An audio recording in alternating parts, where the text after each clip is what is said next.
Klik tombol berikut untuk mendapatkan update ilmu yang insya Allah bermanfaat.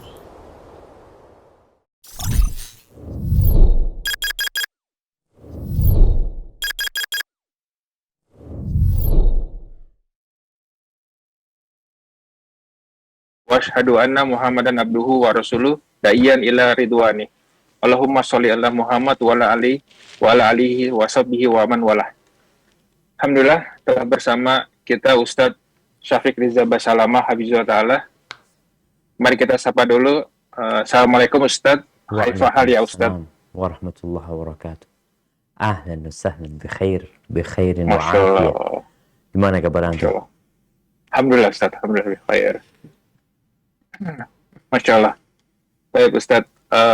Insya Allah pada hari ini kita akan mau melanjutkan kajian dengan kajian rutin Awabin yang insya Allah akan kita mulai berpasat lagi. Tapi untuk mempersingkat waktu kita akan mulai dengan mengucapkan basmalah dan kami mengingatkan kepada jamaah untuk memahami dan mematuhi adab-adab dalam kajian online, dan untuk pertanyaan yang akan disampaikan bisa melalui link pertanyaan di kolom chat. Insya Allah akan dibacakan nanti setelah kajian selesai. Kemudian juga kajian ini bisa disimak juga selain di channel Zoom, juga di YouTube dan Clubhouse kami di Awabin Samarah. Insya Allah bisa disimak juga dari sana. Kepada Al-Mukarram Ustadz Syafiq Riza Basalamah Hafizullah Ta'ala, pada masyukur wa majura Ustadz. Jazakumullah khairan. Alhamdulillahi alladhi bi ni'matihi tatimmu salihah. Segala puji bagi Allah Jalla Jalaluh, yang karena nikmatnya kebaikan-kebaikan menjadi sempurna, yang karena rahmatnya niat-niat baik hamba dapat terlaksana. Pandemi yang berangsur-angsur pergi meninggalkan kita, yang sebelumnya membuat banyak dari anak bangsa ini yang hidup menderita, tapi dia mulai pergi meninggalkan kita. Itu karena nikmat Allah yang seharusnya kita syukuri. Wassalatu wassalamu ala khairil bariyah Sayyidina wa maulana Muhammadin wa ala alihi wa ashabihi ajma'in. Salawat dan salam semoga senantiasa tercurahkan untuk manusia terindah, untuk baginda Nabi kita Muhammad alaihi salatu wassalam, untuk keluarga beliau, untuk istri-istri beliau, untuk putra-putri beliau, dan untuk seluruh sahabat Nabi. Semoga Allah meridhain kita bersama mereka. Amma ba'd, ahibati fillah. Siapa sih kita ini? Man anta? Engkau siapa? Kalau nama, semua punya nama. Dan semua juga dapat menunjukkan kartu identitas dia. Ada foto dia, ada alamat, ada agama, status. Itu semua dapat diketahui dengan mudah. Tapi jati diri kita itu tidak mudah diungkap. Ucapan seseorang tidak dapat menjadi standar untuk mengetahui hakikat seseorang. Sampai manusia akhirnya membuat alat untuk mendeteksi dusta. Kenapa? Karena lisan itu nggak bertulang. Dia dapat berbicara semaunya. Dia dapat meninggikan dirinya, terbang menuju ke angkasa. dia juga dapat dengan lisannya merendahkan diri. Tulisan juga seperti itu. Makanya sering saya sampaikan, bagi yang ingin menikah, melalui CV, mengenal seseorang lewat CV tersebut, ya paling tidak engkau punya modal untuk mengenal dia. 55% kira-kira. Sisanya engkau harus buktikan. Ahibati fillah, ada golongan yang namanya orang-orang munafik. Yang dia tampakkan berbeda dengan apa yang dia sembunyikan. Yang dia ucapkan lain dengan apa yang dia rahasiakan. Dan subhanallah, orang-orang ini pintar ngomong, berpenampilan gagah. Apa kata Allah Azza wa Jalla tentang kelompok yang secara penampilan, yang secara ucapan seakan-akan orang yang paling baik? Allah berfirman di surat Al-Munafiqun ayat 4. Nah, silahkan dibaca. A'udzu billahi minasy syaithanir rajim.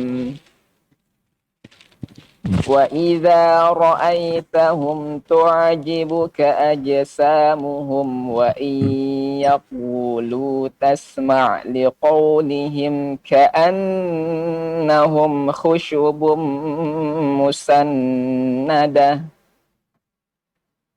يَحْسَبُونَ كُلَّ صَيْحَةٍ عَلَيْهِمْ هُمُ الْعَدُوُّ فَاحْذَرْهُمْ Qatalahumullahu anna yufakun.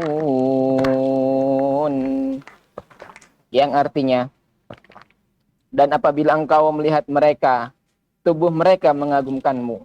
Dan jika mereka berkata, engkau mendengarkan tutur katanya. Mereka seakan-akan kayu yang bersandar. Mereka mengira bahwa tiap-tiap teriakan ditujukan kepada mereka. Mereka itulah musuh yang sebenarnya. Maka waspadalah terhadap mereka. Semoga Allah membinasakan mereka. Bagaimanakah mereka dapat dipalingkan dari kebenaran? Subhanallah, jemaah. Kelompok ini hidup di masa Rasul Sallallahu Alaihi Wasallam. Nabi yang menjadi imam sholat di Masjid Nabawi. Nabi yang memberikan ceramah dan petuah kepada mereka. Namun bagaimana mereka bisa dipalingkan dari kebenaran? Kita perlu takut dengan sifat ini. Apakah kita benar-benar beriman? Apakah kita hanya dilahirkan dalam kondisi Islam, tapi sedang yang ada di dalam diri kita, orang-orang munafikin, mereka adalah orang-orang yang lantang menyerukan keislaman mereka, mengumumkan jati diri mereka. Allah mengatakan, wa minan nasi man yaqulu amanna. Ada sebagian orang yang lisannya mengatakan, kami beriman. Amanna billahi wa bil yaumil akhir wa ma hum bimu'minin. Kami beriman kepada Allah dan hari akhir. Padahal mereka adalah dusta. Mereka bohong. Subhanallah. Di awal surat Al-Munafiqun, apa kata Allah Azza wa Jalla tentang kelompok ini? Nah, silakan dibaca di awal surat Al-Munafiqun. A'udzu billahi minasy syaithanir rajim. Idza jaa ja'akal munafiquna qalu nashhadu innaka la rasulullah wallahu ya'lamu innaka la rasuluh wallahu yashhadu innal munafiqina lakadzibun. Yang artinya, apabila orang-orang munafik datang kepadamu wahai Muhammad, mereka berkata, kami mengakui bahwa engkau adalah Rasul Allah dan Allah mengetahui bahwa engkau benar-benar Rasulnya. Dan Allah menyaksikan bahwa orang-orang munafik itu benar-benar pendusta. Subhanallah. Oleh karena itu, perlu kelompok ini dipisahkan dari orang-orang yang beriman. Perlu ada tes, perlu ada ujian. Karena banyak manusia, tatkala mereka hidup damai, hidup tentram, ya semuanya baik.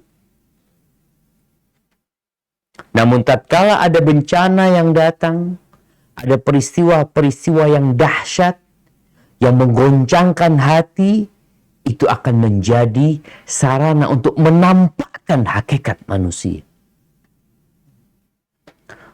Oleh karena itu Allah tidak ingin kelompok munafikin ini terus melebur di dalam tubuh umat Islam. Sehingga umat Islam jadi nggak tahu siapa yang munafik. Fulan munafik enggak. Jangan-jangan aku sendiri yang munafik. Bagaimana para sahabat Nabi? Cerita Abdullah bin Abi Mulaika.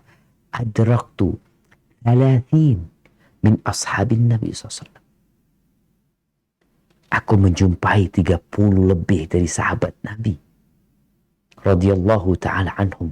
Kulluhum yakhafu ala nafsihi nifaq. Semuanya takut ditimpa dengan penyakit. Maka sepanjang sejarah di masa Nabi SAW, setelah Nabi, Allah akan berikan cobaan-cobaan, kejadian-kejadian yang memisahkan emas murni dari emas berkarat. Dari emas, bukan emas berkarat ya. Dari emas imitasi. Memisahkan emas dari tembaga. Dan selalu ada peristiwa itu. Di surat Ali Imran ayat 179. Allah mengatakan, apa kata Allah Jalla Jalaluhu?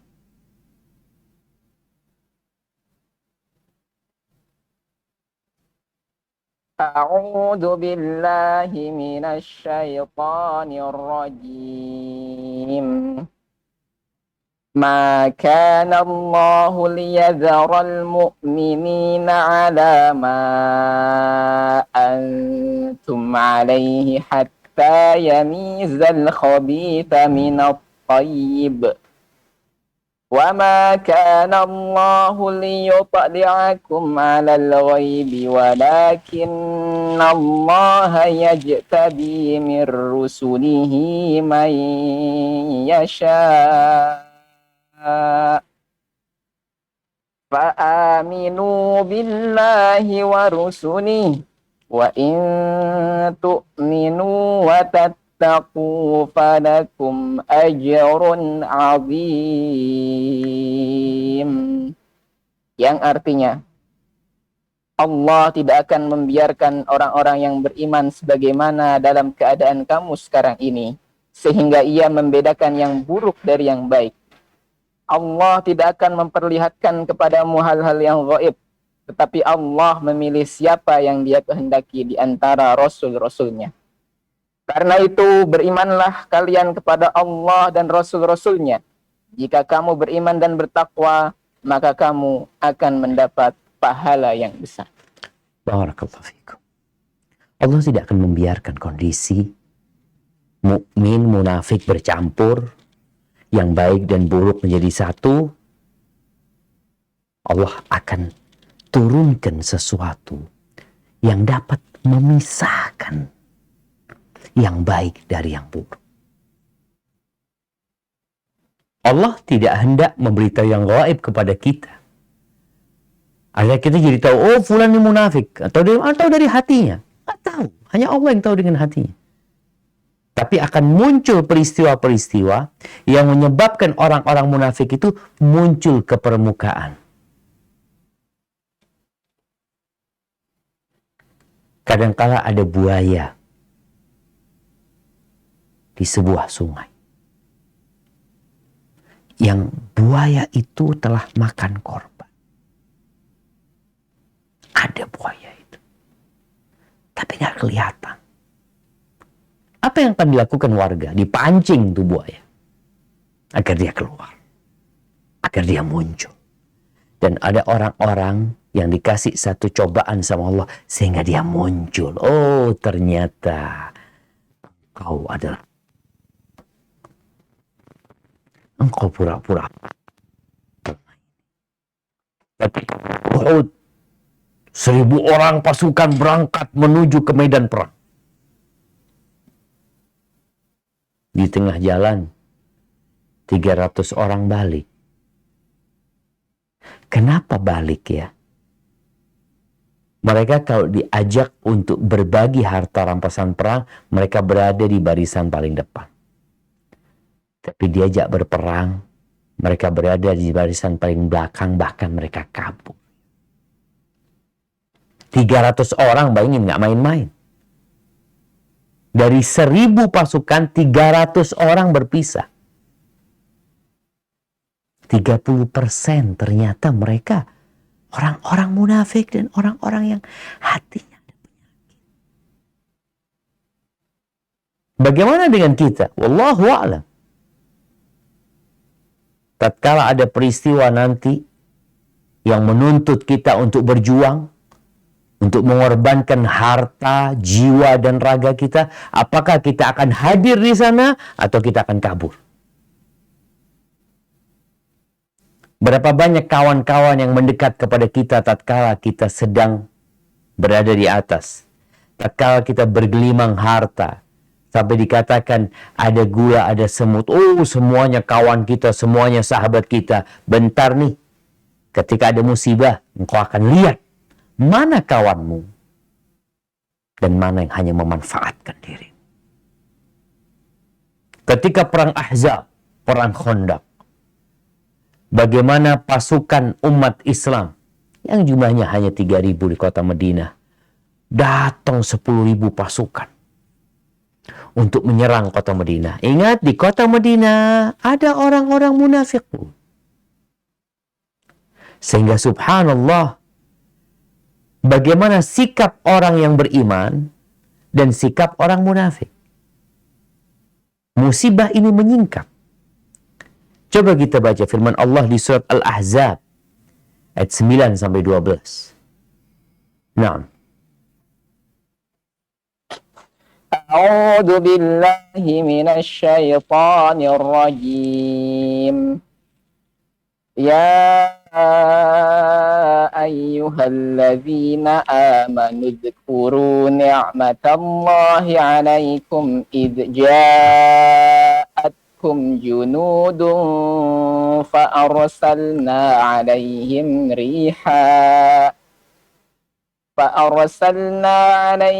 ريحا وجنودا لم تروها وكان الله بما تعملون بصيرا إذ جاءوكم من فوقكم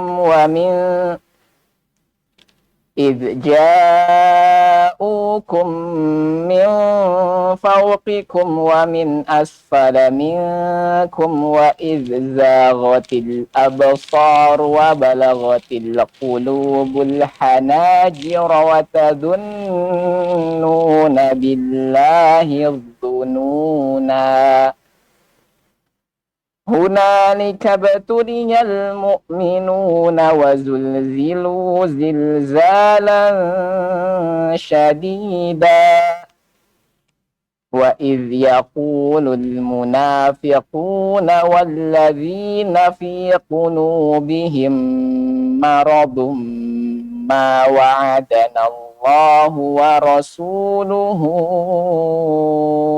إلا غرورا. Yang artinya, wahai orang-orang yang beriman, ingatlah akan nikmat Allah yang telah dikaruniakan kepadamu ketika bala tentara kami datang kepadamu. Lalu kami kirimkan kepada mereka angin topan dan bala tentara yang tidak dapat terlihat olehmu. Allah Maha melihat apa yang kamu kerjakan. Yaitu ketika mereka datang kepadamu dari atas dan dari bawahmu. Dan ketika penglihatanmu terpana dan hatimu menyesak sampai ke tenggorokan. Dan kamu berprasangka yang bukan-bukan terhadap Allah. Disitulah diuji orang-orang yang beriman dan digoncangkan hatinya dengan goncangan yang dahsyat. Dan ingatlah ketika orang-orang munafik dan orang-orang yang hatinya berpenyakit berkata, yang dijanjikan Allah dan Rasul-Nya kepada kami hanyalah tipu daya belaka. Na'udzubillah min dzalik. Bagaimana sikap orang-orang yang beriman? Ketika melihat itu, orang-orang beriman, ucapan mereka, "Hadza ma wa'adana Allah wa rasuluh." Ini yang dijanjikan Allah dan Rasulnya. Ini. Apa janji Allah? Apakah kalian mengira dapat masuk surga? Am hasibtum an tadkhulul jannah? Kalian mengira kalian akan masuk surga?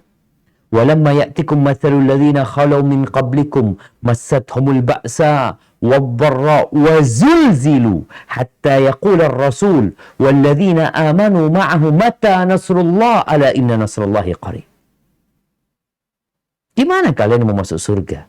Padahal kalian belum ditimpa dengan petaka-petaka, dengan musibah-musibah, kelaparan, penyakit, digoncangkan hati mereka. Agar nampak mana yang beriman dan mana yang tidak beriman. Sampai Rasul dan orang-orang beriman mengatakan, mata nasrullah, kapan pertolongan Allah akan datang? Dekat pertolongan Allah. Artinya jamaah, Allah Azza wa Jalla tatkala memberikan musibah, salah satu tujuan untuk menyingkap siapa engkau dan siapa kawan-kawan. Ahibati fillah. Sebagian ulama mengatakan annas sawa. Manusia itu sama, kondisinya sama manusia. Artinya kita nggak bisa membedakan ya. Fulan ini pemberani apa pengecut? Fulan ini dermawan apa riya? Fulan ini kawan beneran atau berkepentingan? Kita nggak bisa hidup di kantor sama kawan-kawan yang sama. Makan siang bareng, ya. Ntar jalan-jalan bareng. Kita nggak tahu dengan mereka.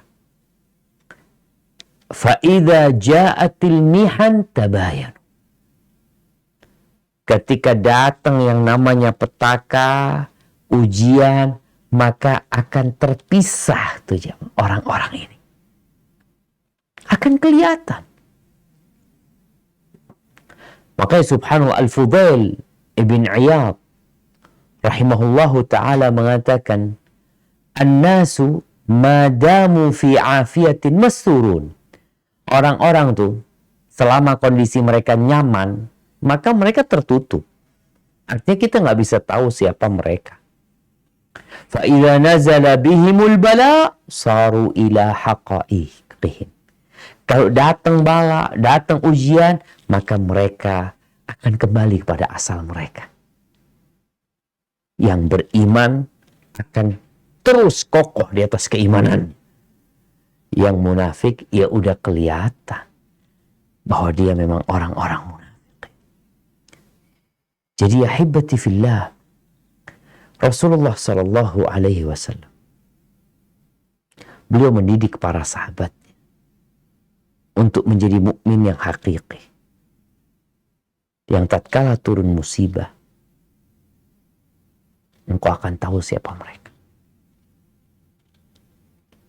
Bagaimana cerita Rasul sallallahu alaihi wasallam, beliau mengatakan innal asy'arin. Ini kaumnya Nabi Musa al-Asy'ari yang mereka dari Yaman, kemudian mereka hijrah ke Habasyah. Dan ujian ini juga menampakkan siapa yang hijrah kepada Allah, siapa yang hijrah karena wanita, karena harta. Orang-orang Asy'ariyin, kaumnya Nabi Musa ini, idza armalu fil ghazwi aw qalla ta'amu iyalihim bil Madinah. Kalau mereka dalam peperangan itu habis bekal mereka. Atau mereka tidak dalam peperangan, tapi mereka berada di kota Madinah, maka mereka menipis. Apa yang dilakukan mereka? Jama'u ma kana 'indahum fi thawbin wahid. Maka semua anggota kabilah tersebut membawa apa yang mereka miliki di rumahnya. Ada yang punya roti sedikit, ada yang punya kurma, ada yang punya gandum, ada yang punya gandum 1 kilo, ada yang punya gandum mungkin 20 kilo. Itu dibawa semuanya, mereka letakkan di kain yang dihamparkan, dikumpulin nih. Ini yang punya 1 kilo dikumpulin sama yang punya 20 kilo. Ini yang punya 1 on dikumpulin dengan yang punya 20 kilo. Kumpulin jadi satu. Thumma qtasamu bainahum fi ina'in wahidin bisawiyah. Kemudian dibagikan dengan sama rata. Fahum minni wa ana minhum. Kata Nabi alaihi salatu wassalam, mereka dari aku dan aku dari mereka. Rawahul Bukhari wa Muslim. Karena ini sesuatu yang istimewa sekali, jemaah. Kalau lagi kaya raya, banyak kawannya wajar. Tapi dalam kondisi miskin, mereka berusaha untuk saling membantu, jemaah. Saling membantu di antara. Ahibati fillah. Ada orang-orang ketika datang musibah, maka akan nampak ambisi dia kepada dunia. Dia kadang-kala mengatakan, kenapa aku kena musibah ini? Bukankah aku orang yang taat kepada Allah? Aku adalah orang yang suka berbagi sama kawan-kawanku. Aku orang yang sholat malam, aku yang puasa sunnah. Dia mulai menyebutkan kebaikan dia. Merasa dia tidak pantas mendapatkan musibah.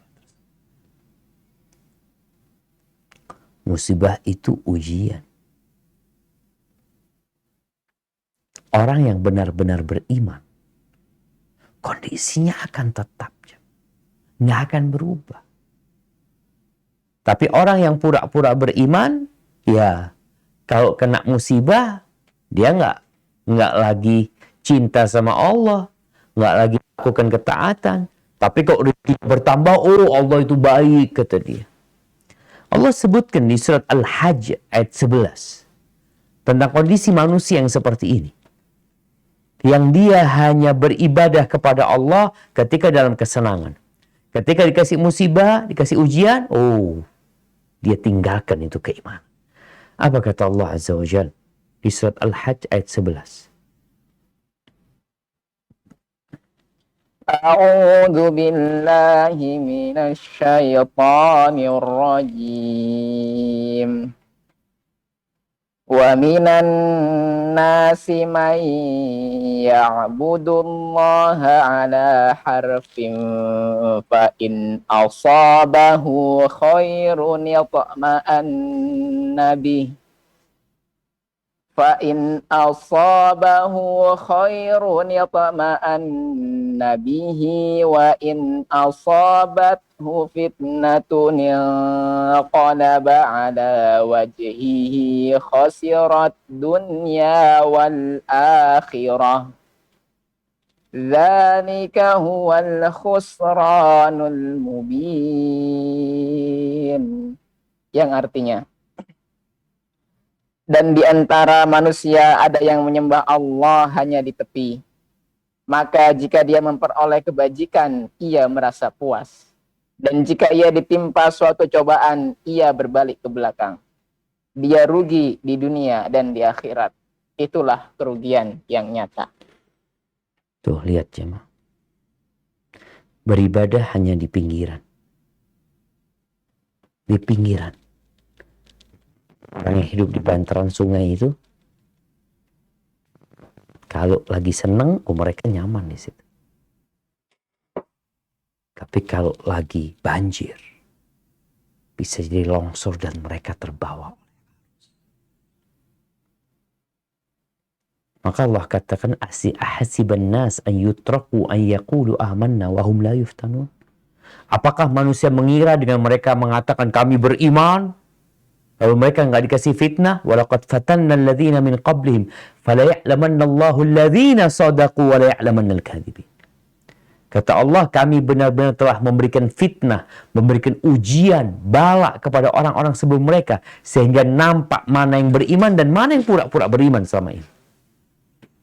Di masa Umar bin Khattab radhiyallahu taala anhu, disebutkan bahwa salah satu raja Ghassasin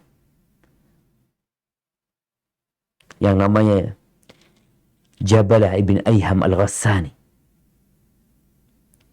dia termasuk kaki tangannya Romawi pada waktu itu. Di masa Umar bin Khattab, dia kirim surat kepada Umar, dia ingin masuk Islam. Dan dia minta izin untuk datang ke kota Madinah. Umar gembira. Seorang raja mau masuk Islam. Akhirnya disuruh datang sama Umar. Apa yang kami miliki itu jadi milikmu.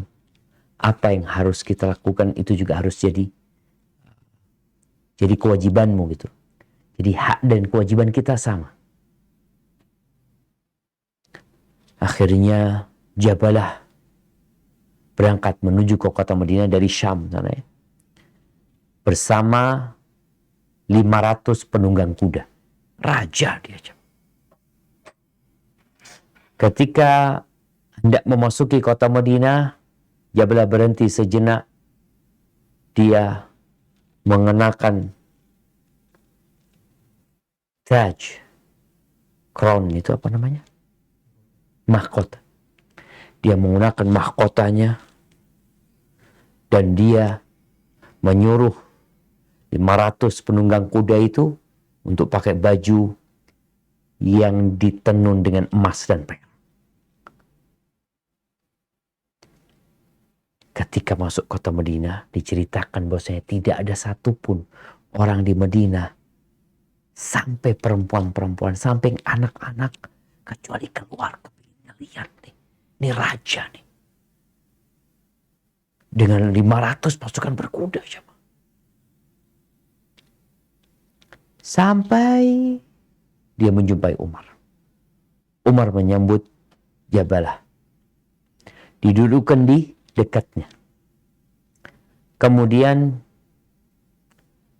Umar mau berangkat haji. Maka Jabalah pun ikut untuk menunaikan ibadah. Udah masuk Islam, udah diajarin tentang Islam, akhirnya berangkat haji.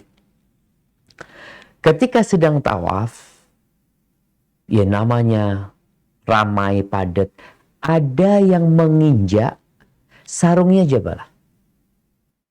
Sehingga orang kan ketika ihram itu pakai sarung sama pakai selendang kan. Karena terinjak, hampir tersingkaplah sarungnya itu. Lepas sarung tersebut. Kemudian noleh nih Jabalah kepada orang. Marah Jabalah. Ditampar, dipukul mukanya sampai berdarah. Patah hidungnya. Raja. Akhirnya orang ini dari kabilah Fazari. Maka dia datang kepada Umar bin Khattab mengadukan apa yang dilakukan oleh Jabalah. Maka Umar memanggil Jabalah. Umar harus menegakkan keadilan. Nggak pandang bulu. Ini orang baru masuk Islam. Ingat, ini orang baru masuk Islam. Raja. Ada satu kejadian yang akan menyingkap siapa dia sebenarnya. Akhirnya ditanya sama Umar bin Khattab. Ma da'aka ya Jabalah ila an latamta akhaka hadzal fazari fahashamta anfa. Apa yang membuatmu, wahai Jabal, melakukan tindakan menampar saudaramu sampai retak hidungnya? Qala ya Amirul Mu'minin innahu wati'a ala izari fahallahu. Dia menginjak sarungku sampai terlepas. Walaula hurmatul bait la dharabtu unuqahu. Andai kata bukan karena kehormatan Baitullah, sudah aku tebas kepala dia. Ini cuma gara-gara diinjak sarungnya. Kata Umar, oh kalau gitu benar kejadiannya. Engkau mengakui bahwasanya engkau menampar dia. Iya, kata dia. Sekarang, imma anturtiyahu, engkau minta dia supaya ridho, tidak menuntutmu, mengalah. Wa illa aqadtuka minhu. Kalau enggak, kisos. Hidungmu akan dibikin retak sama seperti engkau melakukan itu kepada saudara. Kata Jabalah, atuqiduhu minni wa ana malik wa huwa suqa. Di mana engkau mau menegakkan kisos kepada aku? Sedangkan aku ini raja. Dia orang pasar gitu. Suka orang-orang rendahan. Rakyat jelata, aku ini raja gitu. Mana mungkin disamakan sama dia? Apa kata Umar bin Khattab? Ya Jabala, innahu qad jama'aka wa iyyahul Islam. Engkau sudah dikumpulkan bersama dia di satu wadah, yaitu Islam. Engkau nggak lebih baik dari dia kecuali dengan ketakwaan. Apa kata Jabalah? Wallahi, laqad rajautu an akuna fil Islam a'azza minni fil jahiliyah. Demi Allah, aku itu berharap dengan masuk Islam, aku lebih terhormat lagi daripada di masa jahiliyah. Kelihatan tujuan dia masuk Islam. Kata Umar, da'an kahada, engkau nggak usah ngomong masalah ini, kata Umar.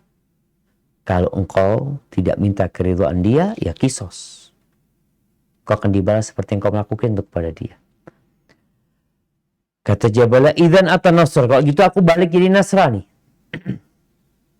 Kalau engkau balik jadi Nasrani, ditebas lehermu. Karena orang yang murtad dibunuh. Kata Jabalah, akhirni ila ghadin ya Amirul Mu'minin. Kalau gitu, kasih aku tenggang waktu sampai besok. Dia mau berpikir. Kata Umar bin Khattab, laka dzalik. Ya udah. Mungkin pikirnya Umar, orang ini mau berusaha minta keridhaan orang yang ditampar itu supaya enggak minta untuk membalas ya. Ketika di malam hari itu Jabalah keluar bersama 500 pasukannya menuju ke Konstantinopel. Dan di sana dia keluar dari Islam menjadi Nasrani. Subhanallah. Disitulah cobaan akan menyingkap diri seseorang. Kadangkala cobaannya itu berupa harta, berupa kekayaan yang berlimpah ruah. Bagaimana cerita Nabi SAW tentang 3 manusia dari kalangan Bani Israel. Yang satu adalah orang yang botak, yang rambutnya rusak. Kemudian orang jijik sama dia, miskin juga, dia nggak punya harta. Yang satunya lagi, yang kulitnya rusak, putih semua.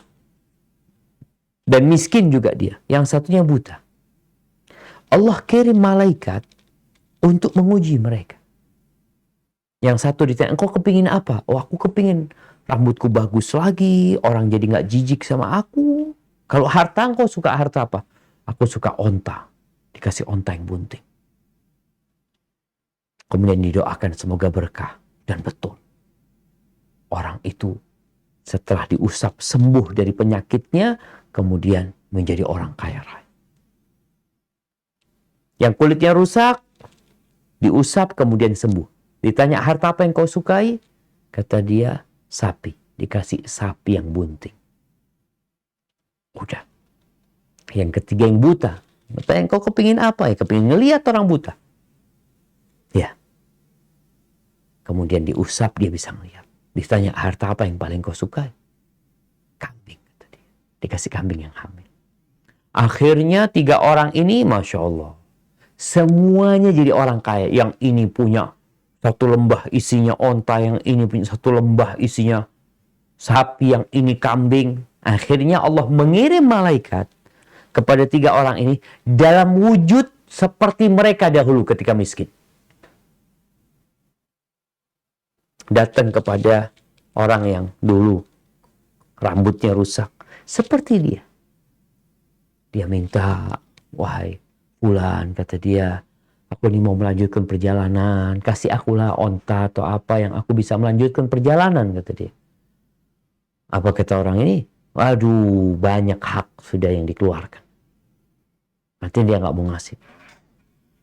Kata malaikat yang dalam wujud manusia ini mengatakan, kayaknya aku kenal sama engkau. Bukankah engkau dulu yang penyakitan, kemudian Allah sembuhkan engkau? Bukankah engkau yang dahulu miskin, lalu Allah berikan kekayaan kepadamu? Oh, kata dia, enggak, salah informasi engkau.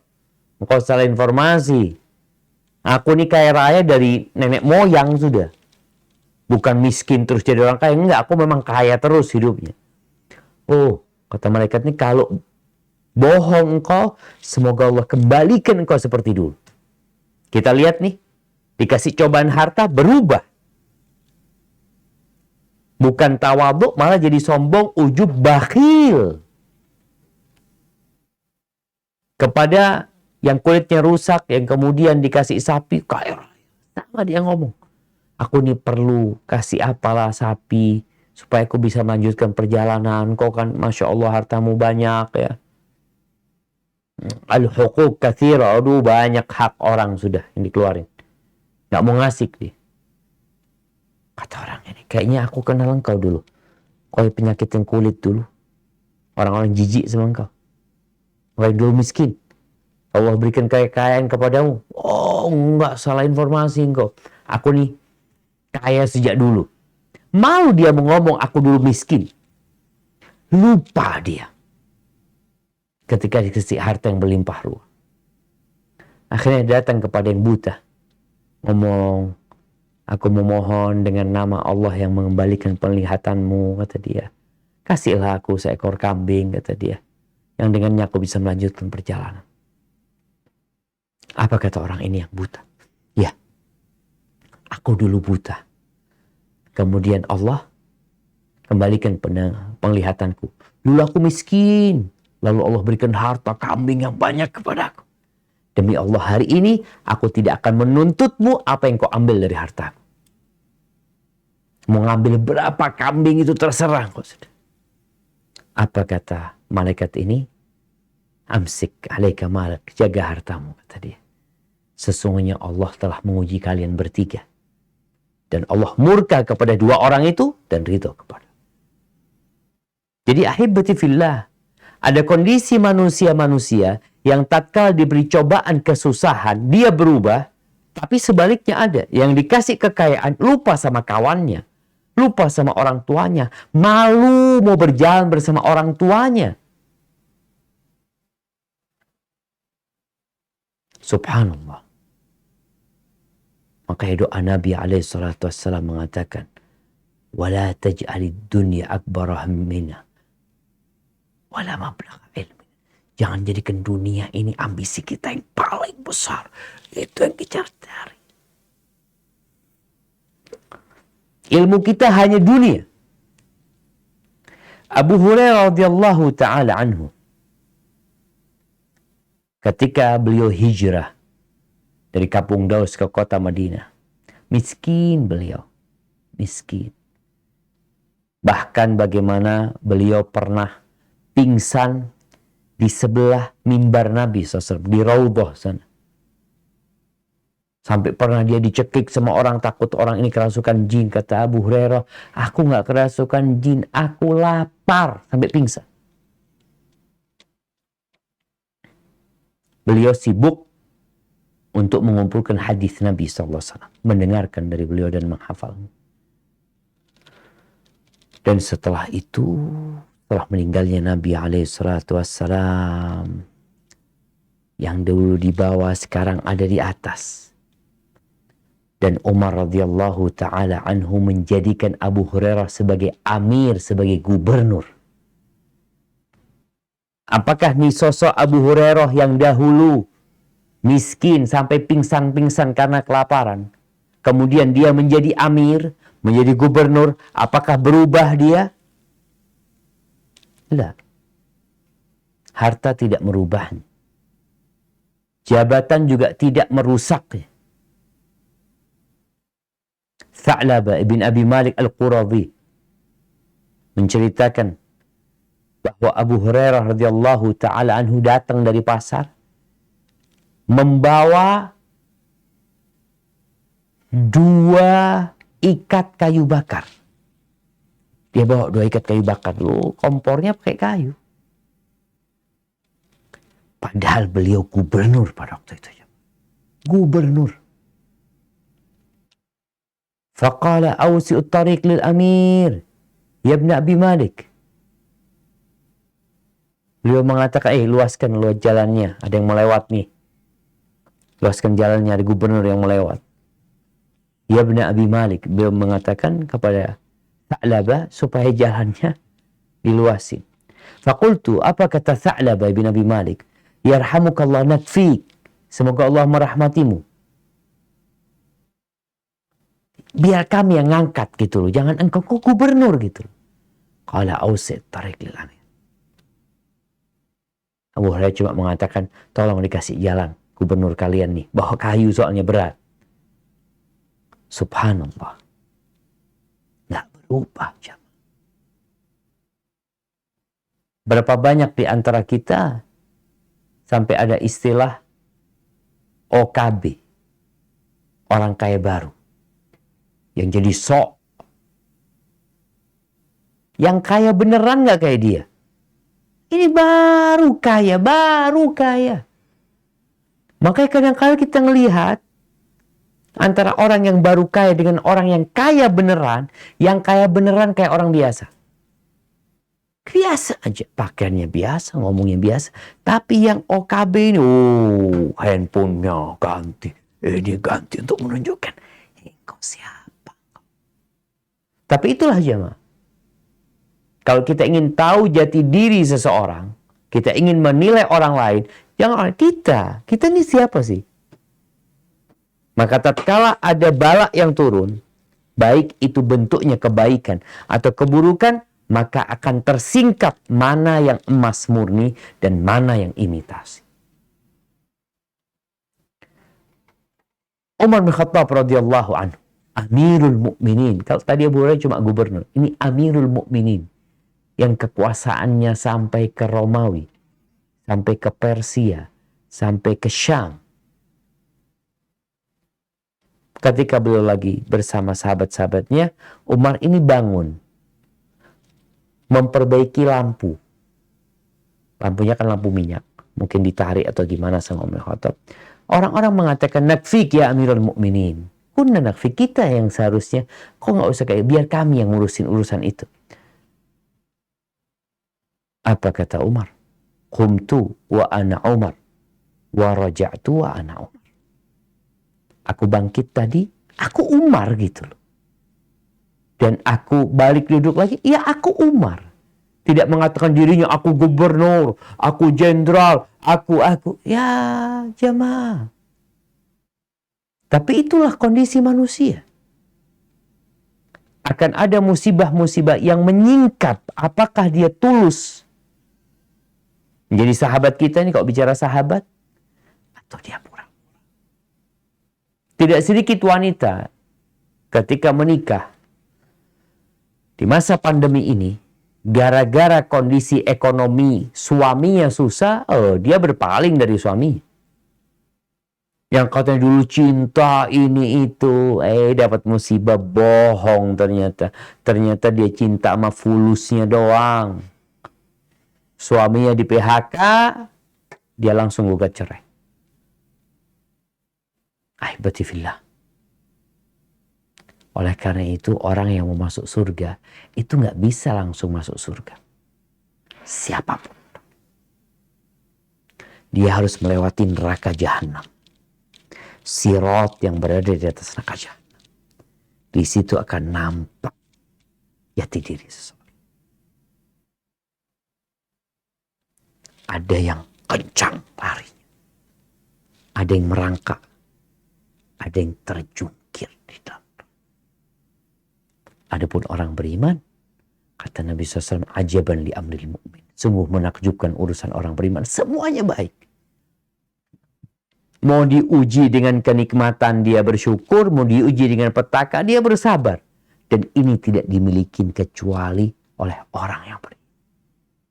Maka kita bersyukur sebenarnya ketika ada musibah yang datang, kita jadi tahu mana kawan, mana lawan. Kita jadi tahu, oh ternyata fulan. Bagaimana kejadian-kejadian di masa Nabi SAW seperti perang Khandaq. Para sahabat jadi tahu mana yang benar-benar beriman dan mana yang pura-pura beriman. Jadi ahibati fillah, tatkala kita tahu siapa kita, segera diperbaiki. Kayaknya anak pura-pura Ustaz beriman. Kayaknya belum kokoh keimanan anak. Boleh jadi kalau ada ujian, harta, ada orang yang menjual keimanan. Maka segera beramal.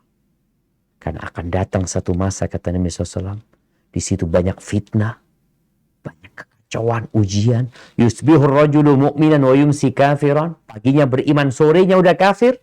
Sorenya beriman, paginya kafir. Kenapa itu terjadi? Yabi'u dinahu bi'aradin minad dunya. Dia menjual agamanya untuk mendapatkan sedikit kenikmatan. Na'udzubillah min dzalik. Barakallahu fiik. Mungkin itu yang dapat Anda sampaikan, kurang lebihnya mohon maaf. Kita masuk ke sesi tanya jawab. Nah, Anda kembalikan ke moderator, Bang Alfi. Jazakumullah khair. Masya Allah, Masya Allah. Alhamdulillah. Jazakallah khair Ustaz untuk nasihatnya dan tauhid yang diberikan tadi. Jadi kita bisa membedakan ya, mana yang benar-benar orang-orang yang beriman dan mana yang munafikin. Masya Allah. Dan insya Allah udah tersambung juga dengan Akhi Oji, Ustaz, untuk akan membacakan pertanyaan. Fadol, Akhi Oji. Ahlan, Assalamualaikum warahmatullahi wabarakatuh, Ustaz. Waalaikumsalam warahmatullahi wabarakatuh. Ahlan wa sahlan. Ahlan bik, Ustaz. Assalamualaikum. Masya Allah. Gimana kabarnya, Kang Oji? Alhamdulillah khair, Ustaz. Kehalik, Ustaz. Alhamdulillah bi khairin wa afiyah. Kami barik fik, Ustaz. Wa fiik wa barak. Afwan, Ustaz, izin menyampaikan pertanyaan-pertanyaan masuk, Ustaz. Ini sudah banyak sekali, Ustaz. Nah. Baik. Bismillah, semoga Allah Tabaraka Ta'ala selalu mencurahkan rahmat, taufik dan hidayah untuk Ustaz Syafiq Hafizahullah Ta'ala berserta keluarga dan seluruh kaum muslimin. Amin amin ya Rabb. Pertanyaan pertama, Ustaz, ini banyak pertanyaan, Ustaz, yang mengatakan bahwa mereka baru hijrah. Lalu banyak ya cobaan, mulai dari ekonomi sampai kata-kata yang mematahkan semangat, terutama dari kerabat keluarga. Mungkin mohon nasihatnya, Ustaz, supaya kuat dalam menjalankannya, supaya istiqomah juga, Ustaz. Lalu bagaimana cara membangkitkan semangat yang sedang futur ini, Ustaz? Mohon nasihatnya, Ustaz. Barakallahu fikum. Nah, muhibbati fillah. Apa yang dialami oleh seorang yang baru hijrah itu hal yang wajar, lumrah, natural yang seperti itu. Bagaimana ketika Bilal masuk Islam? Kita tahu kisah Bilal. Engkau tidak separah Bilal bin Rabah yang kemudian disiksa oleh Umayyah bin Khalaf, dipendam di pasir, diarak keliling kota sama anak-anak di kota Mekah, dijemur di bawah terik matahari, dan Bilal mengatakan ahadun ahad, ahadun ahad. Sumayyah binti Khayyat, ibunya Ammar bin Yasir. Bagaimana kondisi dia? Diletakkan di tanah, diikat kaki dan tangannya, terus dipecut, dipukul agar dia keluar dari keimanannya. Sampai pada akhirnya Abu Jahal kesel sama dia. Dia ambil tombak, dia tusuk kemaluannya sampai mati. Apakah engkau seperti itu? Enggak. Mungkin ada yang ujiannya seperti Sa'ad bin Malik, Sa'ad bin Abi Waqqas. Ketika masuk Islam, ibunya bersumpah tidak akan makan sampai saat keluar dari Islam. Dan betul, ibunya menjalani sumpahnya. Dia tidak makan sampai kondisinya kritis. Keluarganya kalau mau ngasih makan dibuka mulutnya untuk disuapin. Tapi tetap sang ibu tidak mau. Tujuan ibu agar anaknya tercela sepanjang hidupnya. Kau nanti akan dikatakan oleh penduduk Mekah, qatilu ummi. Ini yang lewat nih, ini pembunuh ibunya sendiri. Sampai seperti itu. Jadi bukan hanya durhaka sama ibu. Sampai tingkatan ini pembunuh ibunya sendiri. Mana yang dipilih oleh Sa'ad bin Abi Waqqas? Dia datang kepada ibundanya mengatakan, ya ummah, lau anna laki mi'atan nafas, wahai bunda, kalau engkau punya 100 nyawa, kemudian nyawa itu keluar satu persatu darimu, aku tidak akan meninggalkan agama Muhammad. Dia terserah engkau mau makan, nggak mau makan, ya udah nggak usah makan. Kuliah udah, engkau mau makan silakan, nggak apa-apa. Akhirnya ibunya makan. Artinya ujian itu akan datang. Kalau dikatakan bagaimana ungkapan-ungkapan, celaan, makian yang membuat semakan menjadi kendur. Nah, engkau harus mendengarkan hal itu. Makanya Allah ketika mengatakan wal asri innal insana lafi khusrin illa alladhina amanu wa amilus salihat wa tawasaw bil haqq wa tawasaw bis sabr. Manusia benar-benar berada dalam kerugian kecuali yang beriman, yang beramal soleh, wa tawasaw bil haqq, yang dia berdakwah ngajak orang lain kepada kebaikan dan kebenaran, wa tawasaw bis sabr, dan saling berwasiat untuk menetapi kesabaran. Maka nggak ada jalan bagimu kecuali engkau bersabar. Baca sejarah perjalanan hidup orang-orang yang beriman. Sehingga engkau melihat, oh nggak seberapa apa yang aku alami dengan yang dialami oleh Khabbab bin Arat yang dibakar dia, punggungnya, nggak ada apa-apa. Bagaimana hijrahnya para sahabat sampai tidur di masjid. Mereka meninggalkan rumah, meninggalkan keluarga, pekerjaan, datang ke kota Madinah, nggak punya apa-apa di masjid. Mereka jalani. Karena mereka tahu ini proses harus dilewatin gitu. Harus dilewati. Wa man ladzatu illa ba'da ta'ab. Tidak ada kelezatan kecuali setelah kecapean dan kelelahan. Kalau bicara obatnya futur, ketahuilah bahwasanya di antara penyebab futur adalah dosa. Atau kita kebanyakan dengan hal-hal yang mubah. Sehingga imannya turun. Maka hendaklah kita memperbanyak istighfar. Memohon ampun kepada Allah. Usahakan sehari engkau istighfar 100 kali. Paling tidak. Karena itu yang dilakukan Nabi SAW. Satu kali duduk beliau baca istighfar 100 kali. Setelah itu cari kawan yang baik. Di masa pandemi ini, ya mungkin sebagian masih online kajiannya. Dapatlah dia beberapa setrumannya keimanan. Tapi tidak seperti ketika dia datang offline, meninggalkan rumahnya, benar-benar duduk di majelis ilmu, ketemu sama sahabat-sahabat.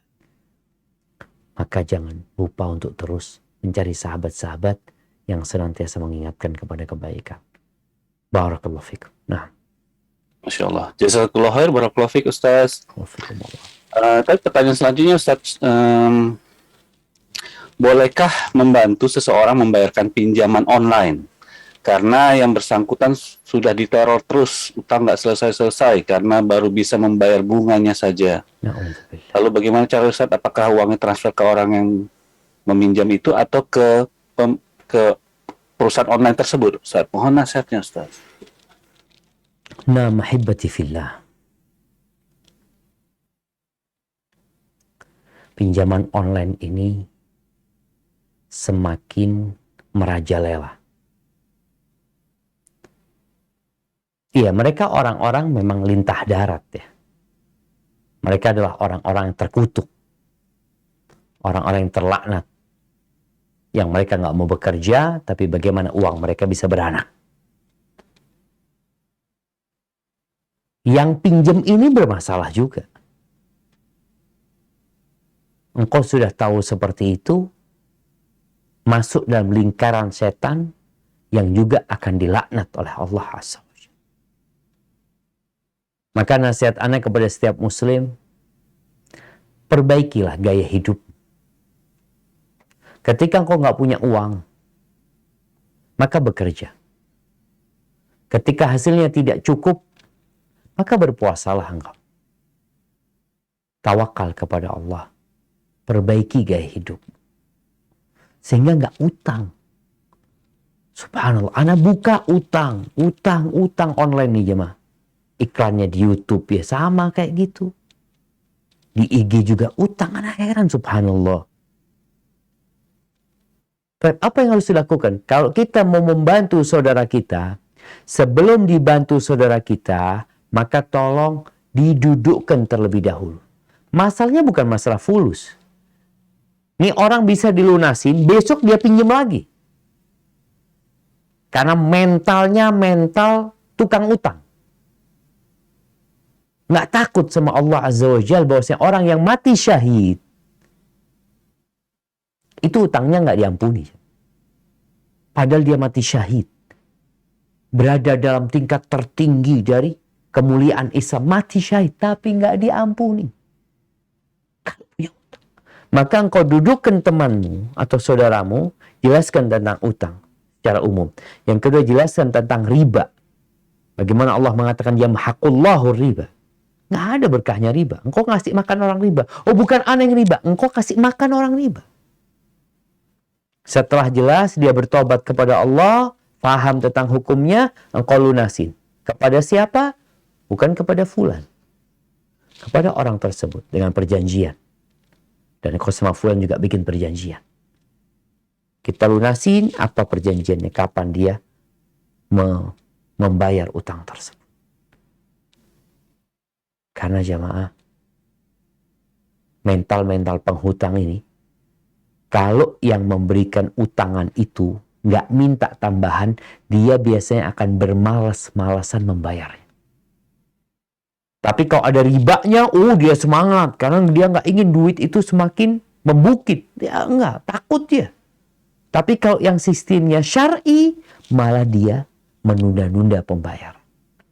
Maka hendaklah kalau kita mau membantu orang seperti ini, tolong dipastikan dia tobat apa enggak. Kalau enggak, dia akan pinjam lagi, dan dia akan jadi benalu nantinya di masyarakat. Na'udzubillah min dzalik. Barakallahu fikum. Baik. Jazakallahu khair, barakallahu fiik Ustaz. Wa fikum. Pertanyaan selanjutnya Ustaz, bagaimana cara mengetahui kalau kita memiliki penyakit hati? Lalu bagaimana cara memiliki hati yang lapang? Kemudian bagaimana cara kita mengetahui level kemunafikan dalam hati kita ini Ustaz? Nah, barakallahu fikum. Ahibati fillah. Bagaimana cara kita mengetahui diri kita? Kita sebenarnya tahu, tapi kadangkala kita itu perlu ada yang menjelaskan. Seperti orang yang sakit, dia kadangkala merasa sehat, kayaknya sehat. Check up, ternyata kolesterol, asam urat, ya, darah tinggi, ternyata banyak penyakit dia. Dengan cara apa? Dia ke laboratorium.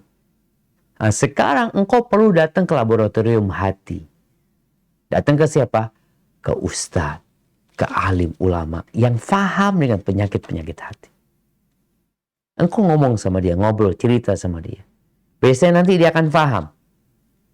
Omongan, ada orang yang kelihatan sombong. Dari omongannya, oh ini sombong nih orang. Maka diperbaikin nanti. Ini orang pamer. Oh, perbaiki.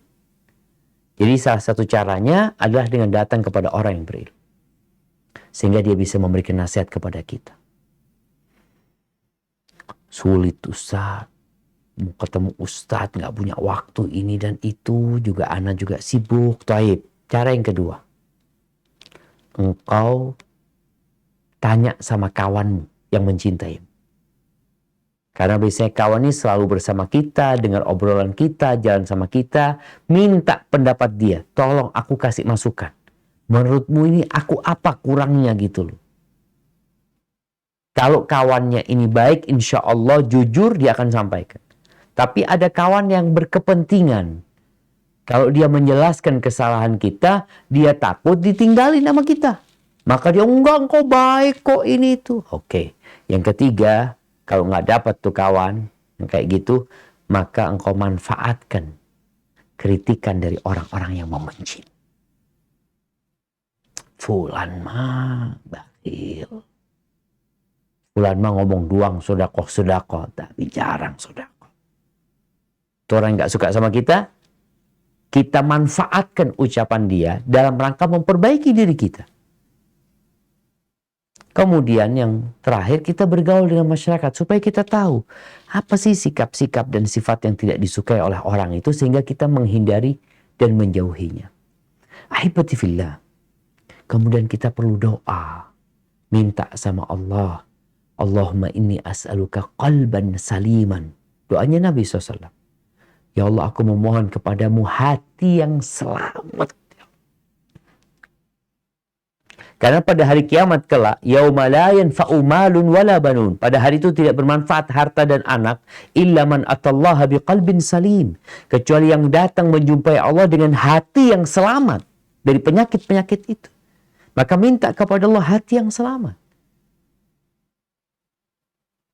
Kelihatan orang sakit, hatinya sakit itu, dia contohnya nih, dia gembira dengan kesusahan orang lain. Dia gembira dengan kekalahan umat Islam. Kalau saudaranya gembira, dia hasut. Dia iri sama orang tersebut. Sakit nih orang. Maka cara memperbaikinya dengan 4 hal tadi. Kemudian setelah itu berdoa memohon kepada Allah Azza wa Jal. Tergantung penyakitnya.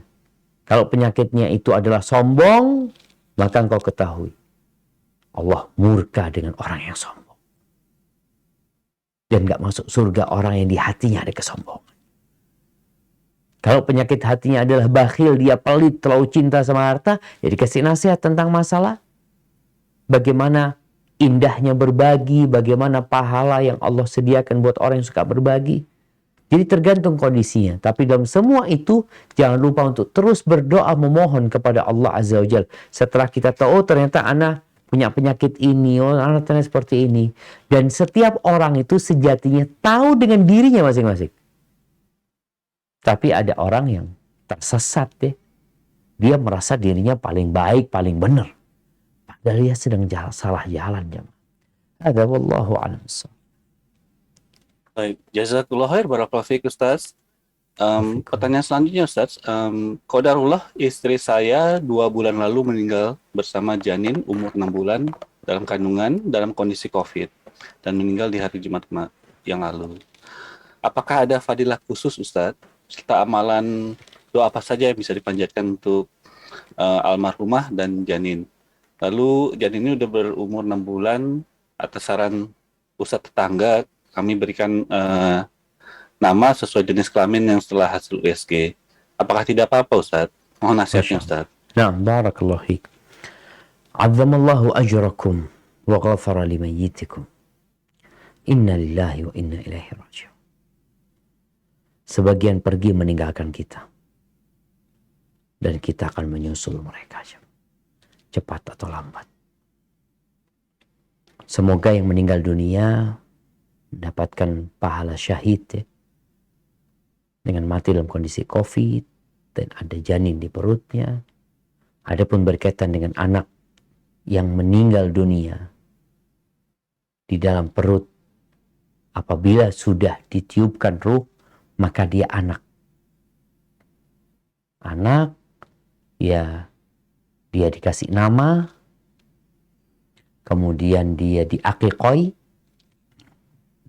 Kelak anak itu akan memberikan syafaat kepada orang tua. Di mana anak itu anak-anak yang meninggal dunia sebelum baligh ya. Begitu pula disebutkan ulama yang keguguran, yang mati di perut ibundanya dalam kondisi sudah ditiupkan ruh, maka kelak pada hari kiamat mereka akan menunggu orang tuanya di pintu surga. Mereka nggak mau masuk surga, disuruh masuk surga enggak. Kenapa? Hatta ya'tiya abauna, sampai orang tua kami datang. Adapun buat, jadi anak itu dikasih nama, diakikoi. Diakikoi, ketika punya rizki ya, engkau akikah, sembelih seekor kambing, kalau itu laki-laki 2 ekor kambing, kalau itu perempuan 1 ekor kambing. Ini berkaitan dengan anaknya. Adapun untuk ibunya, maka teruslah engkau mendoakan dia. Kalau bisa, sedekah buat istri yang sudah meninggal dunia, umpamanya. Karena sedekah itu akan sampai kepada orang yang meninggal dunia. Istighfar buat istrinya. Dan semoga Allah Azza wa Jalla memberikan ampunan kepada yang meninggal dunia dan memberikan kesabaran kepada yang ditinggal mati oleh orang-orang yang dia cintai. Hadza wallahu a'lam bissawab. Masya Allah. Jazakallah khair, barakallahu fiik Ustaz. Nah, ini Ustaz, pertanyaan selanjutnya ini mengenai jodoh nih Ustaz. Mohon tipsnya untuk menghindari ihwan-ihwan yang buaya Ustaz. Karena Ana masih tergolong baru hijrah dan niat Ana mencari suami. Bagaimana ikhtiar mendapatkan jodoh yang soleh Ustaz?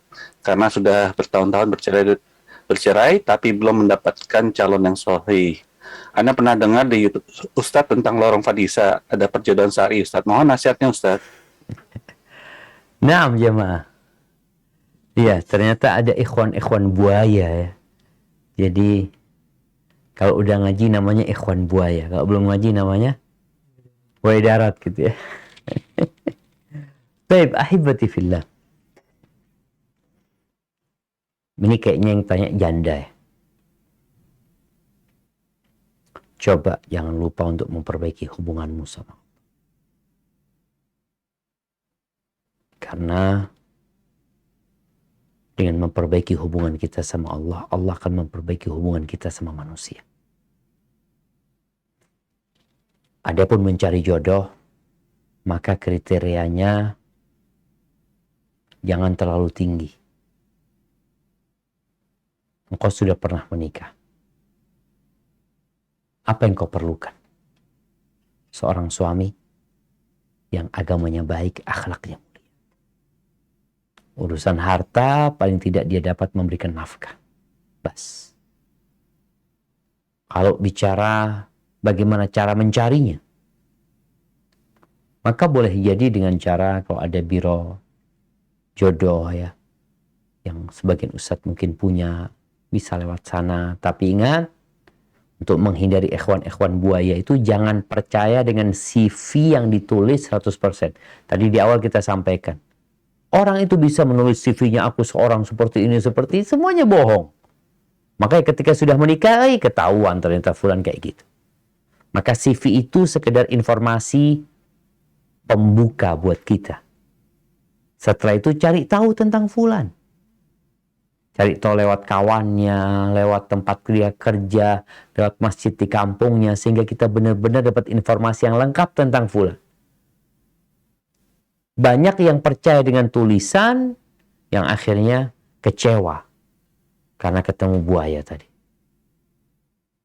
Adapun Yayasan Lorong Fadisa, iya, dulu sempat Ana sampaikan kepada teman-teman yang ngurus, mereka belum siap untuk membuka biro jodoh. Dan memang harapan Ana waktu itu kalau bisa biro jodoh itu per kota. Atau Jawa Timur sini. Atau kota Jember. Sehingga yang memang dikenal fulan ini siapa. Tapi kadang kala yang daftar ini dari Jember, Yang mau nikah itu dari pedalaman Kalimantan. Ini siapa di sana? Maka tolong berhati-hati, jangan karena ia putus asa nunggu terlalu lama, akhirnya dia menerima siapa saja yang melamar dia. Tetap harus berhati-hati, harus ada pertimbangan yang syar'i, sehingga engkau jangan pernah putus berdoa memohon kepada Allah. Perbanyak istighfar. Insya Allah jodohmu datang. Hadza wallahu a'lam. Baik. Jazakallah khair, barakallahu fiik Ustaz. Untuk pertanyaan selanjutnya Ustaz, saya seorang ibu dari satu anak. Demi memenuhi kebutuhan anak saya harus merantau ke Jakarta. Namun terkadang perasaan sendiri sebenarnya ingin di kampung saja. Bagaimana kiat-kiat agar saya tegar walaupun harus meninggalkan anak, Ustaz? Mohon Bang, itu nasihatnya. nggak ada suaminya, Bang? Sepertinya sini nggak dibilang, Ustaz. Jadi sepertinya ini ibu sendiri, Ustaz, dengan satu anak. Nah, Pertanyaan. ya ahibati fillah. Buat para lelaki, jadilah engkau laki-laki. Laki-laki itu yang dipegang omongnya, yang dipandang hati, bukan penampilan. Ketika engkau harus bercerai dengan istrimu, ingat engkau punya tanggung jawab terhadap anakmu. Kalau memang ada dari istri tersebut. Full 100% anak itu tanggung jawab bapaknya. Ibu mau bantu serahkan, tapi tanggung jawab bapaknya walaupun hidup sama ibunya. Kalau kondisinya sekarang gimana? Menikah, ditinggal sama suami, diceraikan, bawa anak. Dia harus bekerja. Engkau punya tanggung jawab. Kalau engkau merantau, siapa yang mendidik anak? Di kampung ada kerjaan insya Allah. Tapi sebagian kita kepingin hasil yang lebih banyak. Sehingga berangkat ke kota. Kalau engkau berangkat ke kota, ke Jakarta tadi, menelantarkan yang menjadi tanggung jawabnya anak tersebut umpamanya, atau dititipkan kepada neneknya yang mereka sudah sepuh, maka kita akhirnya menzalimin orang tua kita. Maka nasihat ana, kalau engkau bisa pulang, engkau pulang, bekerja, ya kerjaan di kampung yang bisa dilakukan. Kalau dikatakan Ustaz hasilnya nggak banyak, perbanyak hasilmu dengan tawakal kepada Allah. Dengan bertakwa, dengan silaturahim, dengan istighfar. Yang semua ini insya Allah akan membuat rezeki itu semakin banyak. Jadi bukan hanya bekerja. Istighfar itu termasuk kunci rezeki. Yang sebagian orang ini sulit ekonominya, tapi nggak pernah istighfar. Yang ada dalam benak dia, kerja. Iya kerja kita. Tapi jangan ngoyo. Ibadah yang ngoyo. Karena untuk mendapatkan yang lebih baik dari dunia dan isinya. Jadi seperti itu, tapi kadang-kala kalau memang harus, maka jangan lupa untuk terus memperhatikan anakmu. Ada orang yang harus kerja, umpamanya dia sudah kontrak nggak bisa pulang. Ya, sekarang bisa via video call umpamanya, atau memiliki sekolah guru les buat anaknya, sehingga anak itu mendapatkan pendidikan yang layak, walaupun ibunya mungkin tidak ada bersama dia. Barakallahu fiik. Jazakallah khair, barakallahu fiik Ustaz. Pertanyaan selanjutnya Ustaz, bagaimana menyikapi kerabat yang punya tujuan dakwah dan sering menegaskan kita perkara kewajiban dan larangan dalam syariat? Sementara realitanya yang bersangkutan tidak benar-benar menjalankan hukum syariat. Sebagai contoh, dia tidak menutup aurat secara sempurna sesuai syariat. Lisannya juga bahasanya suka menyakiti. Mohon nasihatnya Ustaz. Pertanyaannya apa Bang? Jadi bagaimana menyikapi kerabat tersebut Ustaz? Siap. Barakallahu fikum. Ya ahibati fillah. Wa tawasaw bil haqq wa tawasaw bis sabr. Itu sikap kita dalam bermasyarakat. Kita saling mewasiati dalam kebenaran. Kita punya kerabat yang tadi disebutkan nggak sesuai omongannya dengan perbuatannya, ya. Masih banyak pelanggaran-pelanggaran yang dia lakukan. Ya kita kasih nasihat. sambil didoakan saudara kita. Kalau dikatakan Ustaz ngomongnya kadang kala pedes nyakitin hati, ya kita perlu kasih nasihat juga. Aduh Ustaz, sulit Ustaz. Kita jangan putus asa jemaah. Rasulullah SAW bagaimana beliau tatkala melihat ada peluang untuk dakwah, beliau berdakwah.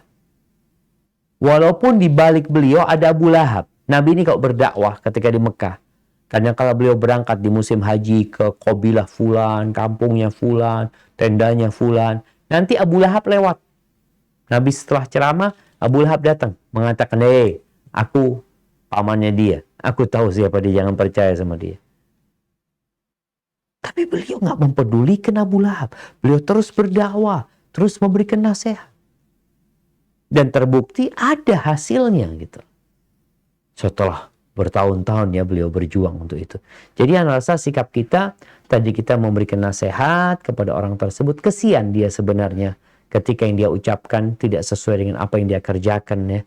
Kemudian juga boleh jadi hal itu karena lemahnya iman dia, bagaimana memperkuat iman dia dengan cara diajak ziarah kubur, diajak ke tempatnya orang-orang miskin, yang hal itu insya Allah dapat menguatkan keimanan sehingga dia nggak jadi orang yang pandai berbicara tapi tidak pandai mengamalkan. Hadza wallahu a'lam bissawab. Jazakallahu khair, barakallahu fiik Ustaz.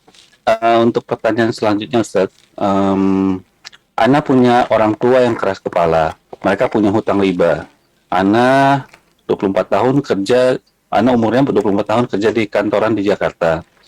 Ana akhirnya alhamdulillah dapat bantuan pinjaman dari teman, sehingga Ana punya hutang sampai ratusan juta. Alhamdulillah bukan riba Ustaz. Nah ini, namun akhirnya setiap akhir bulan tuh uang Ana selalu habis untuk membayar cicilan hutang ke teman yang memberikan pinjaman tersebut Ustaz. Lalu bagaimana nasihatnya Ustaz pada Ana yang kadang-kadang merasa ini ujian yang sangat berat Ustaz? Artinya Bang, dia itu pinjam uang untuk melunasi utang ayahnya. Ya betul, dia pinjam uang ke seorang teman tanpa riba untuk menutupi hutang orang tuanya Ustaz. Siap. Nah, mahibati fillah. Jadi termasuk kebaktian anak ya sama orang tua. Dia melunasi utang orang tuanya. Walaupun secara hukum bukan kewajiban anak sebenarnya. Kalau yang utang itu orang tua jadi kewajiban orang tua. Tapi sang anak termasuk kebaktian dia membantu orang tua. Tapi bagaimana sekarang sikap dia? Jangan menyesal. Kalau memang niat antum lillahi ta'ala, berbakti kepada orang tua, antum sabar. Karena jangan sampai pahala antum hilang. Gara-gara mengeluh, ini gara-gara orang tua, ini itu, duit ana jadi habis, ana jadi nanggung, tiap bulan harus bayar sama kawan ana, ini dan itu. Sayang, dengan engkau sudah keluar duit, udah nggak ada tuh duit, kemudian engkau mengeluh, lalu menyesal kenapa aku melakukan itu. Enggak, ini amal kebajikan yang kau lakukan. Kalau bicara engkau merasa sulit, insya Allah ini menjadi penghapus dosa dan pengangkat derajatmu.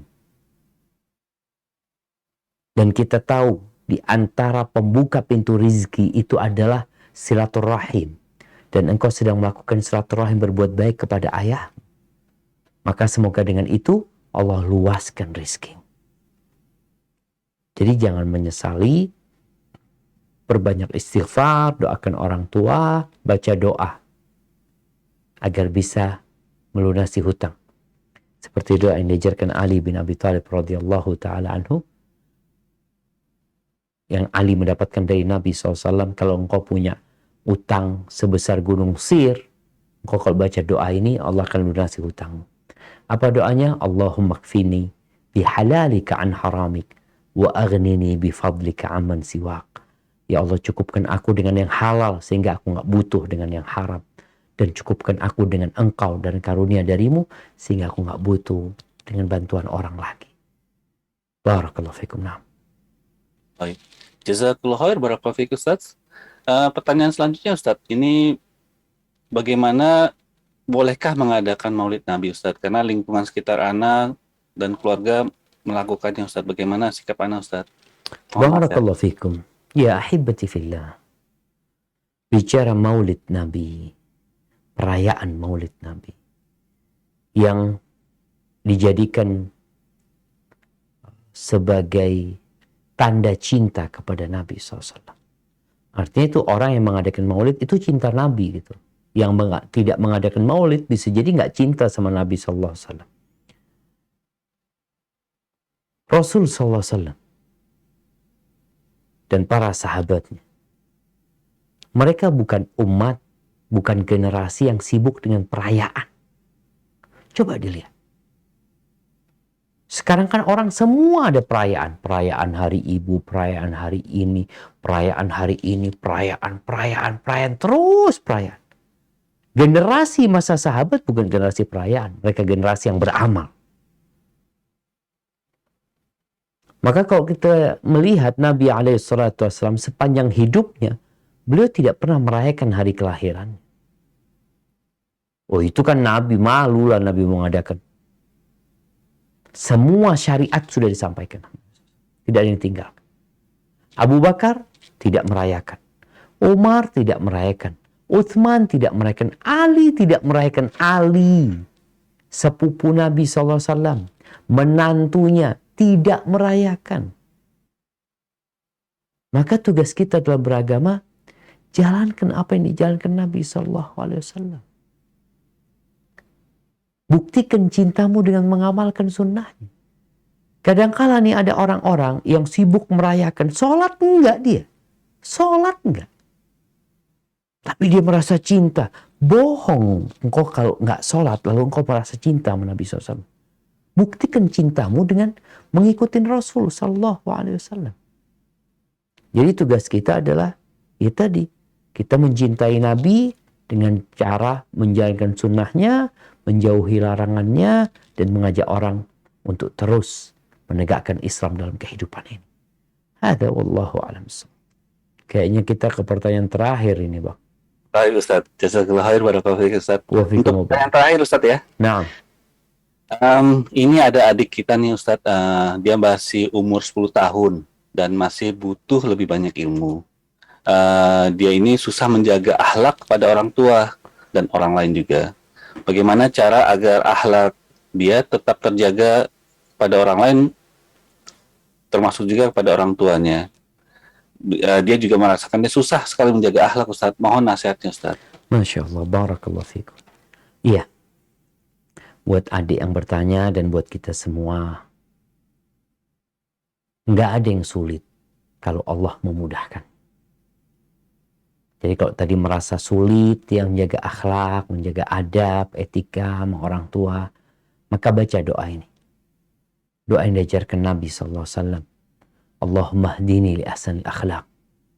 La yahdi li ahsaniha illa anta. Wasrif anni sayyi'aha la yasrifu anni sayyi'aha illa anta. Ya Allah, tunjukkan kepada aku akhlak yang paling mulia, yang paling baik. Tidak ada yang dapat memberikan petunjuk ke sana kecuali Engkau ya. Dan palingkan aku dari akhlak yang paling buruk. Tidak ada yang dapat memalingkan aku dari yang buruk kecuali Engkau. Terus baca doa.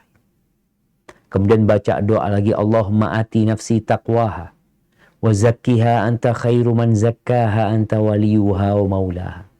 Ya Allah, berikan kepada jiwaku ketakwaannya. Sucikan jiwaku ini. Engkau sebaik-baik yang menyucikan. Engkau pemiliknya. Engkau pelindung jiwa ini ya Allah. Allahumma inni a'udzubika min ilmin la yanfa'. Ya Allah, aku berlindung kepadamu dari ilmu yang tidak bermanfaat. Wa min qalbin la yakhsha. Dan dari hati yang tidak tunduk. Wa min ilmin la yanfa'. Dari ilmu yang tidak bermanfaat. Wa min nafsin la tashba'. Afwan, dari jiwa yang tidak ada kenyangnya. Wa min du'ain la yusma'. Dan dari doa yang tidak dikabulkan. Jadi setelah berdoa, baca doa ini, kemudian ada doa lainnya. Nabi biasa berdoa. Allahumma hassanta khalqi, hassin khuluqi. Ya Allah, Engkau indahkan rupaku, maka indahkan pula perilaku dan akhlakku. Karena kalau bicara ilmu, insya Allah udah tahu gitu, nggak boleh berbuat seperti itu nggak beradab. Tapi kadang-kala kita nggak bisa. Maka minta sama Allah Azza wa Jal, dan terus dibaca fadilah keutamaan orang yang berbakti sama orang tua. Jadi kadang-kala ada anak itu, kalau diiming-imingi sesuatu, engkau aku kasih motor, oh dia jadi semangat. Engkau lihat, kalau engkau berbakti sama orang tua, engkau berakhlak mulia kepada orang tua dan kepada manusia, engkau akan dapat apa? Engkau akan mendapatkan keridhaan Allah Azza wa Jalla. Itu yang dapat Anda sampaikan. Kurang lebihnya mohon maaf. Anda kembalikan ke Kang Oji. Jazakumullah khair. Jazakumullah khair, barakallahu fiik Ustaz. Ana kembalikan kepada Akhi Afi. Tafadhol Akhi Afi. Masya Allah, Alhamdulillah. Afwan Ustaz, sebelum kami tutup, bisa berikan nasihat sedikit untuk menyimpulkan? Mic-nya udah Anda lepas, mana mic-nya? Masya Allah. Jadi kayaknya untuk kesimpulan itu moderator lah. Jadi tadi moderator ngapain Bang Kang Oji? Kayaknya Kang Oji yang harus memberikan kesimpulan. Jazakallah fikum. Masya Allah. Jazakumullah khair wa barakallahu fikum Ustaz Syafiq Riza Basalamah bersama tim USRD Official. Masya Allah, ilmu yang sangat bermanfaat sekali, dan semoga kami semua dapat terus menuntut ilmu dan yang terutama mengamalkannya. Alhamdulillah, usai sudah kajian online malam ini. Semoga Allah Azza wa Jalla senantiasa memberikan hidayahnya kepada kita semua, melindungi kita dari fitnah dunia dan selalu istiqomah dalam menuntut ilmu. Amin amin ya rabbal alamin. Atas nama Majelis Ta'lim Awabin, mohon maaf pada para jamaah apabila ada kekurangan dalam kajian malam ini. Terutama banyaknya pertanyaan yang mungkin tidak bisa kami disampaikan kepada Ustadz karena keterbatasan waktu. Jazakumullah khair wa barakallahu fikum. Sampai jumpa di kajian online berikutnya insya Allah. Untuk informasi detail jadwal kajian akan kami tayangkan di layar akhir dari kajian ini. Kemudian untuk informasi lainnya silakan follow dan join IG, Twitter, YouTube, FB, Telegram, WA Group, MT Awabin, dan Clubhouse kami. Baik, ana izin mengundurkan diri dan menutup majelis. Rabbana taqabbal minna. Subhanakallahumma wihamdika asyhadu an la ilaha anta astaghfiruka wa atubu ilaik. Wabillahi taufiq wal hidayah. Wassalamualaikum warahmatullahi wabarakatuh.